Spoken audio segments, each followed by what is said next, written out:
नमस्कार दोस्तों। आज की हिंदी सुविचार में दो गोताखोरों की प्रेम कहानी सुनेंगे। नीलम और आरव एक विवाहित जोड़ा थे जो समुद्र की गहराइयों से उतना ही प्रेम करते थे जितना एक दूसरे से। दोनों ही पेशेवर स्कूबा डाइवर्स थे और दुनिया के कोने कोने में जाकर समुद्री जीवन का अध्ययन करते थे। लेकिन इस बार की यात्रा कुछ खास थी। वे अंडमान के एक रहस्यमयी द्वीप के पास स्थित एक दुर्लभ अंडर वाटर केव सिस्टम मतलब जलमग्न गुफाओं की खोज करने निकले थे, जिसके बारे में बहुत कम जानकारी थी। स्थानीय मछुआरे भी वहां जाने से डरते थे। कहते थे कि वहां समुद्र की आत्मा बसती है। पर नीलम और आरव जैसे साहसी प्रेमियों के लिए डर नहीं, रोमांच मानने रखता था। जैसे ही उन्होंने ऑक्सीजन टैंक पहना और गहराइयों में उतरना शुरू किया, पानी का रंग बदलने लगा। पहले गहरा नीला, फिर धीरे धीरे काला होता गया और अचानक सामने एक विशाल चट्टानों से बनी गुफा दिखाई दी। मानो कोई समुद्र की रहस्यमयी दुनिया का द्वार खुल गया है। भीतर घुसते ही नीलम की नज़र एक चमचमाती मंगा पट्टियों पर पड़ी जो किसी परी कथा जैसे लग रही थी। और वहीं पास ही दुर्लभ समुद्री घोड़े तैरते दिखे। ये जीव सिर्फ किताबों में पढ़े थे उन्होंने, लेकिन आज उन्हें अपनी आंखों से देख रहे थे। आगे बढ़ते ही गुफा की गहराइयाँ और जटिल होती गई और तभी अचानक एक तंग सुरंग में उनका रास्ता भटक गया।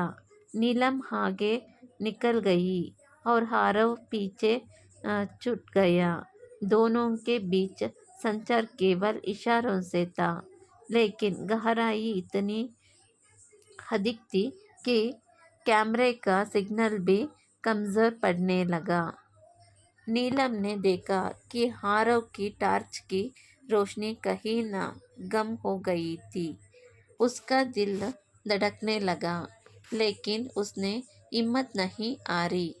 एक अनुभवी गोताखोर होने के नाते वह जानती थी कि पैनिक करने से ऑक्सीजन जल्दी खत्म होती है और यही वक्त था उस हर प्रशिक्षण को याद करने का जिसे उन्होंने वर्षों में सीखा था। उसने धीमी सांसों से खुद को शांत किया और चारों ओर खोज शुरू की। एक कोने में उसे आरव का फ्लिपर दिखा जो शायद किसी चट्टान में अटक गया था। उसने तुरंत जाकर आरव को बाहर निकाला, लेकिन देखा कि आरव बेहोश था, शायद घबराहट या ऑक्सीजन की कमी से। नीलम ने उसे खींचने हुए बाहर की ओर खींचना शुरू किया। दोनों के ऑक्सीजन टैंक अब लगभग खाली हो चले थे, लेकिन नीलम की आंखों में सिर्फ एक लक्ष्य था, आरव को सुरक्षित बाहर निकालना। जब वे गुफा से बाहर निकले, तब सूरज की रोशनी ऊपर से झलक रही थी और यही उम्मीद की किरण बन गई। नीलम ने आखिरी दम लगाकर आरव को ऊपर सतह तक पहुंचाया, जहां उनकी बोट का स्क्रू पहले से मजबूत था। तुरंत ही सीपीआर दिया गया और कुछ ही पलों में आरव ने जोर से खांसते हुए आंखें खोली। नीलम की आंखों से आंसू बह निकले, पर मुस्कान भी साथ थी। वह क्षण जैसे समय थम गया हो। जब जीवन और मृत्यु के बीच सिर्फ प्यार ने जीत हासिल की थी। बाद में जब वे दोनों किनारे पर बैठकर सूरज ढलते देख रहे थे, नीलम ने आरव का हाथ पकड़ा और कहा, हर गहराई में उतरने का साहस सिर्फ तब आता है जब तुम्हारा साथ हो। और आरव ने जरा जवाब दिया, और जब कोई तुम्हें उस गहराई से खींच लाने के लिए अपनी सांसें दांव पर लगा दे, तो समझो तुमने सच्चा प्यार पा लिया है। उस दिन समुद्र ने उन्हें सिर्फ नई खोज नहीं दी, बल्कि अपने रिश्ते की गहराई का एहसास भी करा दिया। आपको ये कहानी कैसा लगा दोस्तों? एक शेयर करें, एक लाइक करें और मेरा चैनल सब्सक्राइब करें। धन्यवाद।